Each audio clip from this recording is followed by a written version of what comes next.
शादरा में लॉन्ग मार्च के शुरका में खाना तकसीम किया गया और उसके बाद अभी हमने अपने सफ़र का दोबारा आगाज़ नहीं किया था तो हमारे ज़राए ने हमें ये इत्तला दी कि काला शाह काकू के करीब रेंजर्स ने पोजीशन संभाल ली है और लॉन्ग मार्च के शुरका को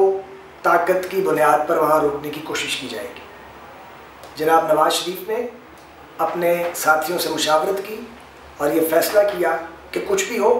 लॉन्ग मार्च किसी कीमत पर रोका नहीं जाएगा और हम लॉन्ग मार्च के इस सफ़र को जारी रखें। शाहदरा से कुछ आगे जाकर मोहतरम एतजाज़ आसन भी हमारी गाड़ी में सवार हो गए जो पहले से लॉन्ग मार्च के उस काफ़िले में मौजूद थे और हमारा सफ़र और हमारा फिर शुरू हुआ और हमारा कारवां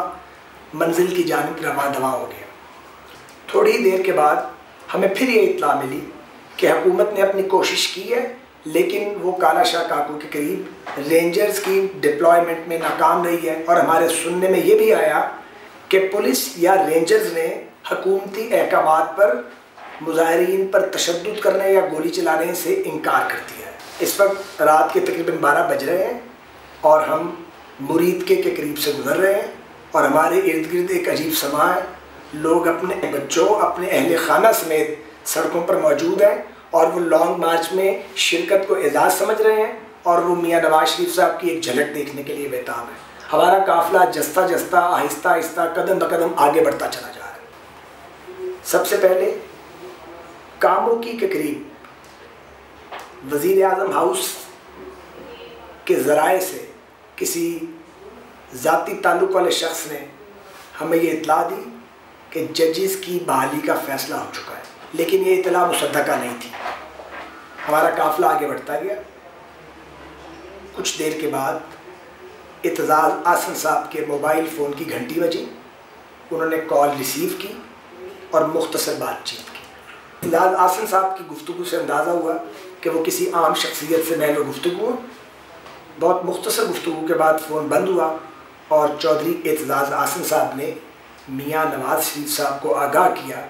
कि ये आर्मी चीफ़ की कॉल थी और वो उन्हें बता रहे थे कि हुकूमत ने जजेस की बहाली का फ़ैसला कर लिया है और 3 बजे शब वज़ीर आज़म कौम से ख़िताब करेंगे। ये इत्तला मिलने पर मियाँ नवाज शरीफ साहब ने दोबारा गाड़ी में मौजूद शुरका से मशवरा किया और उसके बाद मियाँ नवाज शरीफ साहब ने कहा कि एतजाज़ आसन साहब, आप चीफ़ जस्टिस साहब से पूछें कि अगर अदलिया की बहाली का गैर मशरूत तौर पर ऐलान जैसा कि आपको बताया गया कर दिया जाता है तो हमारा अगला लाया अमल क्या होना चाहिए। चौधरी एतजाज़ आसन साहब ने अपने सेल फ़ोन से जनाब इफ्तिखार मोहम्मद चौधरी से बात की। जनाब इफ्तिखार मोहम्मद चौधरी ने एतजाज़ आसन साहब से पूछा कि क्या हुकूमत हमें मशरूत बहाल तो नहीं कर रही, क्या हमारे इख्तियारात में कोई कमी तो नहीं होगी, कोई शर्त या कदगन तो नहीं है। एतजाज़ आसन साहब ने चीफ़ जस्टिस साहब को बताया कि कोई कदगन या शर्त नहीं है और आप और आपके रुफ़का अपने तमाम तर इख्तियारात के साथ गैर मशरूत तौर पर बहाल किए जा रहे हैं। इस पर चीफ़ जस्टिस साहब ने एतजाज़ आसन साहब को कहा कि अगर ऐसा हो तो फिर आपको लॉन्ग मार्च को ख़त्म कर देना चाहिए। चौधरी एतजाज़ आसन साहब ने चीफ़ जस्टिस साहब से बात करने के बाद चीफ़ जस्टिस साहब के पैगाम से नवाज शरीफ साहब को और बाकी शुरका को आगाह किया। इस पर मियाँ नवाज शरीफ साहब ने शहबाज शरीफ साहब और चौधरी निसार अली ख़ान साहब से बात की जो रावलपिंडी में मौजूद थे और उन्हें हदायत की कि वो इमरान खान साहब और मोहतरम काजी हुसैन अहमद साहब से बात करें और उन्हें सारी सूरत हाल से आगाह करके उनकी राय लें। मैं ये बात वाज़े करना चाहता हूँ कि दौरान सफ़र एक लम्हे के लिए भी मियाँ नवाज शरीफ साहब की आर्मी चीफ़ या चीफ़ जस्टिस साहब से कोई बात नहीं और चीफ़ ऑफ आर्मी स्टाफ का फ़ोन भी एतजाज़ आसन साहब ने रिसीव किया अपने सेल पे और चीफ़ जस्टिस ऑफ पाकिस्तान से भी एतजाज़ आसन साहब ही ने बात की। मियाँ नवाज शरीफ साहब की हदायत के कुछ देर बाद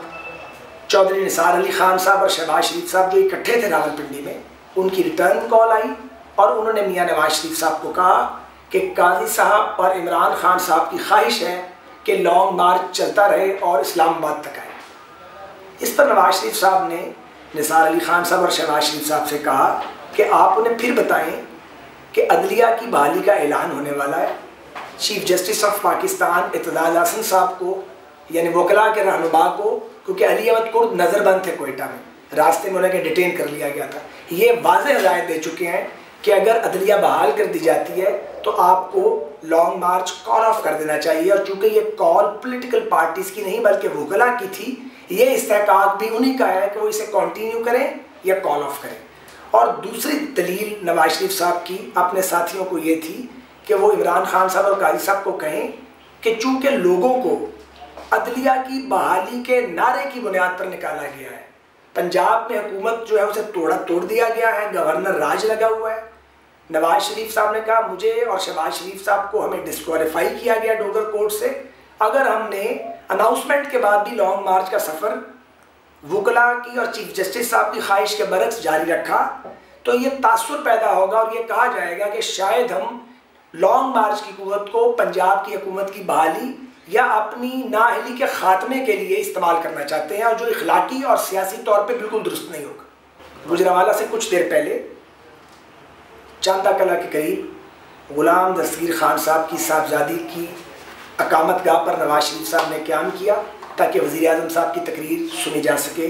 जो ताख़ीर का शिकार हो रही थी। सारा काफ़िला रुक चुका था और हम वज़ीर आज़म की तकरीर के मुंतज़िर थे।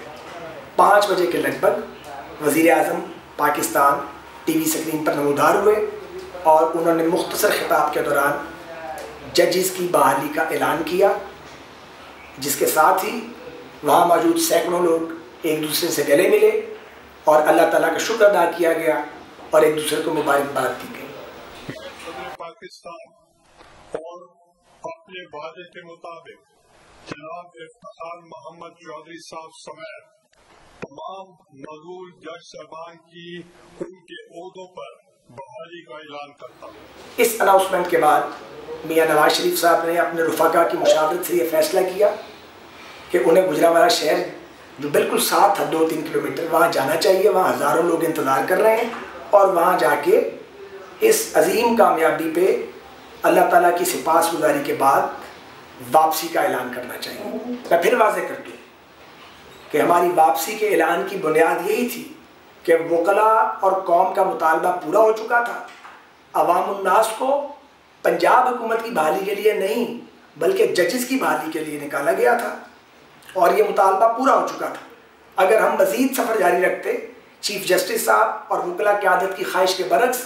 तो फिर ये इस बात का सबूत होता कि हमें इक़्तिदार का लालच है और अब हम अवामी कुव्वत को पंजाब की हुकूमत की बहाली के लिए लीवरेज के तौर पे इस्तेमाल करना चाहते हैं। और मैं समझता हूँ कि अगर नवाज शरीफ साहब या PMLN के अलावा कोई और पॉलिटिकल पार्टी होती तो वो यकीनन अपनी बहाली के मुतालबे की तकमील से पहले हरगिज़ वापस न जाती। सो हम गुजरांवाला के रेलवे स्टेशन पे गए और सुबह 6 बजे के लगभग नवाज शरीफ साहब ने वहाँ मौजूद हज़ारों शहरियों से खिताब किया,